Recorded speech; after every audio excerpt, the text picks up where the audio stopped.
আসসালামু আলাইকুম। আলহামদুলিল্লাহ, আমাদের মাননীয় প্রধানমন্ত্রী কত সুন্দর করে সবাইকে বোঝাচ্ছেন, কত নিরিবিলি শান্ত গলায় ভাষণ দিচ্ছেন। সত্যি আমরা মুগ্ধ।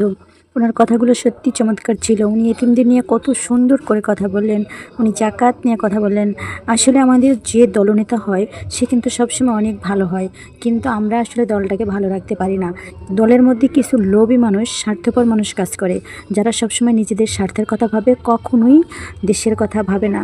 যদি দেশের কথা তারা ভাবতো, তাহলে আজকে দেশে এত গোলযোগ হতো না, এত গণ্ডগোল হতো না, এত যুদ্ধ হতো না। কারণ দেশ নেতা যে যে দেশের জন্য ত্যাগ স্বীকার করতে জানে, নিজের জীবনকে বিলিয়ে দিতে জানে, সেই দেশ নেতা হয়।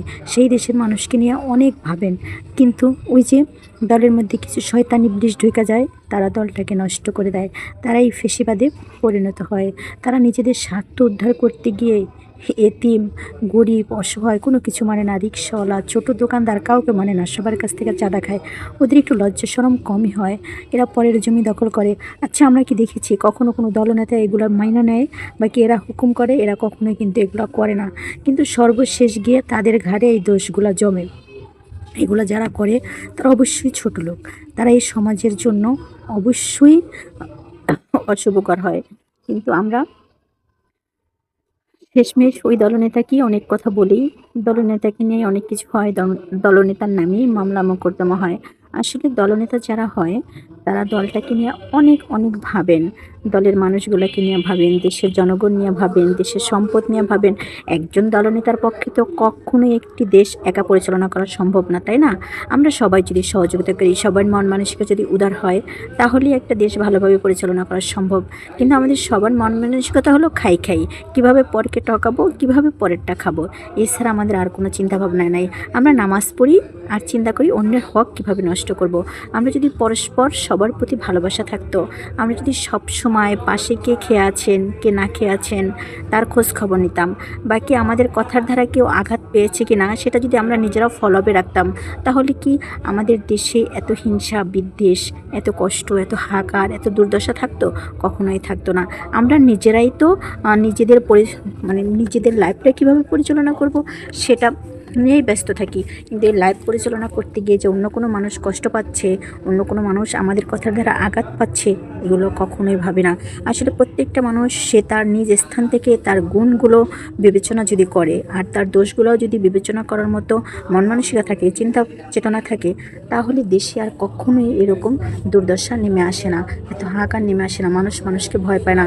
আমরা একটুখানি জেলাসির জন্য একটা মানুষকে মেরে ফেলছি। আমরা কখনো ভাবি আমরা কি, আমাদের পক্ষে কি সম্ভব কখনোই একটা মানুষকে জীবন্ত তৈরি করা, একটা মানুষকে জীবনে ফিরাই দেওয়া? একটা মানুষের ক্ষতি যদি হয়ে যায়, আমরা সেটাই ফিরাই নিয়ে আসতে পারি না, আর একটা মানুষকে আস্ত মেরে ফেলি। এত হিংসা আমাদের মধ্যে, এত জেলাসি। অথচ একটুখানি দমের বড়াই, আমাদের এই দমটুক বের হয়ে গেলে আমরাও কিন্তু মাটির সাথে মিশে যাই। কিন্তু এই কথাটা আমরা কখনো কোনো দিনও ভাবি না। আমরা এই যে এত অহংকার, এত অহমিকা, এত অট্টলিকার কথা চিন্তা করি, এত টাকা পয়সার কথা চিন্তা করি, আমরা এই দুনিয়াতে কয়দিন বেঁচে থাকবো এটা কখনো কোনো দিন ভাবি। অথচ প্রত্যেকটা মুসলমানের কিন্তু ফরজ যে দিনে একবার হলেও নিজের মৃত্যুর কথা স্মরণ করা, দিনে একবার হলেও কালিমা পড়ার কথা। আমরা এগুলা করি না।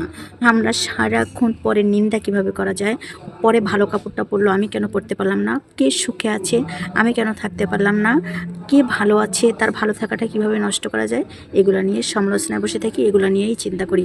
আমরা কখনোই কারো ভালোটাকে ভালো বলতে জানি না, আমরা শুধু দুর্নাম করতে জানি, আর হলো আমরা সমালোচনা করতে জানি। আমরা যদি সমালোচনা করে একটু জিকির করতাম, আমরা যদি সবার ভালোটা চাইতাম, তাহলে আমার দেশও অনেক আগে উন্নত হয়ে যেত। সরকারের একার পক্ষে কখনোই রাস্তাঘাট, বাড়িঘর কোনো কিছুই পরিষ্কার পরিচ্ছন্নতা রাখা সম্ভব না। বিদেশে দেখেন প্রত্যেকটা মানুষ অ্যালার্ট, সে নিজে যেমন পরিষ্কার পরিচ্ছন্ন থাকে, নিজে যেমন নিজের কাজকর্ম করবে, রাস্তাঘাটও ঠিক পরিষ্কার রাখার চেষ্টা করে। আর আমরা যেখানে খাচ্ছি সেখানেই আবর্জনা করতেছি। মানে সব দায়িত্ব সরকারের, সরকার একা নিয়ে নেবে। আমরা নিজেরা নিজেদেরকে ক্যারি করতে জানি না। আমরা হাঁটবো, রাস্তায় ছিনতাই হবে, সেটা সরকারের দোষ। একটা মেয়ে রাস্তায় হাঁটবে, সে রাস্তায় ধর্ষণ হবে, সেটা সরকারের দোষ। আমরা কেন নিজেদেরকে নিজে ক্যারি করতে জানি না? আমরা কেন নিজেদের প্রতিবাদ নিজেরা করতে জানি না? আইন হাতে তুলে নেওয়ার দরকার নাই, আমরা নিজেদেরকে নিজেরা ক্যারি করতে শিখব এবং খুব বেশি করে প্রতিবাদ করতে শিখবো, সেটা সৎ পথে। সৎ পথে প্রতিবাদ করতে সবাই এগিয়ে আসেন, একজন একজন করে সাহস দেখান, দেখবেন সবাই এগিয়ে আসছে। তাহলে দেশটা সুন্দরভাবে পরিচালনা করা যাবে। আমরা সবাই ওই মাস্তান গুন্ডা এদেরকে ভয় পায় এড়ায় চলি, এদেরকে দেখলে চুপ থাকি। আরে বাবা, একজন ছিনতাই করতে আসছে, 10 জনে মিলে ধরলে ওই একজনকে তো ট্যাকেল দেওয়া সম্ভব, তাই না? কিন্তু আমরা ভয়ে কিছু বলি না। আমরা যদি সবাই এগিয়ে আসি চাঁদাবাজদের বিরুদ্ধে, তাহলে ওরা কয়জন চাঁদাবাজ আর আমরা কয়জন ব্যবসায়ী? এই যে গুন্ডামি করে, এই যে একটা মেয়েকে ধর্ষণ করে, আশেপাশের কোনো মানুষ কি দেখে না? দেখে ঠিকই। প্রত্যেকটা মানুষ যদি প্রতিবাদ করতে নামে, তাহলে ধর্ষণকারী কয়জন আর প্রতিবাদকারী কয়জন হবে? তো দেশ কি সরকারের একার পক্ষে সুষ্ঠুভাবে চালানো সম্ভব? কখনোই সম্ভব না। সরকারের সাথে হাতে হাত মিলিয়ে কাজ করতে হবে, কাঁধে কাঁধ মিলিয়ে কাজ করতে হবে, তাহলেই দেশটা ভালো চলবে। আমার কথাগুলো হয়তো শুনতে খারাপ লাগবে, আমি আওয়ামী লীগের লোকও না, বিএনপির লোকও না। আমি আসলে যারা দুষ্কারিত মানুষ আছে, যাদের চরিত্র খারাপ, তাদের বিপক্ষে কথাগুলো বললাম। সবার এগিয়ে আসা উচিত, সবার চাঁদাবাজকে না করা উচিত, ধর্ষণকারীকে শাস্তি সবাই মিলে দেওয়া উচিত। একা কারো পক্ষে দেশটা রক্ষা করা সম্ভব না, কারণ এই দেশের উন্নয়ন কাঠামো বা অন্য আইন শৃঙ্খলা বাহিনী সবাই ভালো না। তো আমরা সাধারণ মানুষ নিজেদের জীবন নির্বিকার জন্য যদি নিজে বলিষ্ঠভাবে কাজ করতে পারি, নিজেকে সুষ্ঠুভাবে পরিচালনা করতে পারি, তাহলে কখনোই এরকম বিপদ আপদ হওয়ার কথা না। আমরা ছোট ছোট মেয়েদের কখনোই একা ছাড়বো না। এবং আমার মেয়ে কি আপনার মেয়ে কি, কোনো মেয়ের বিপদ দেখলে সবাই এগিয়ে আসতে হবে, তাহলে ধর্ষণকারীরা ভয়ে থাকবে। কিন্তু আমরা অনেক মানুষ আছি যারা মাস্তানদের সাহায্য করি ভয়ে, ধর্ষণকারীদের সাহায্য করি ভয়ে। কেন তাদেরকে সাহায্য করতে হবে? কী কারণে তাদেরকে সাহায্য করতে হবে? এটা কখনোই করা উচিত না। প্রত্যেকে ভাবতে হবে যে একজন আমার ছোট ভাই, একজন আমার বড় ভাই, কিন্তু সন্ত্রাসীরা কেউ আমাদের আপন না, তারা সবাই সবার শত্রু।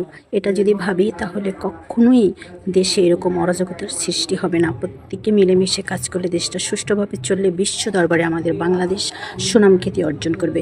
এটা মাথায় রেখে আমাদের আগাতে হবে। আর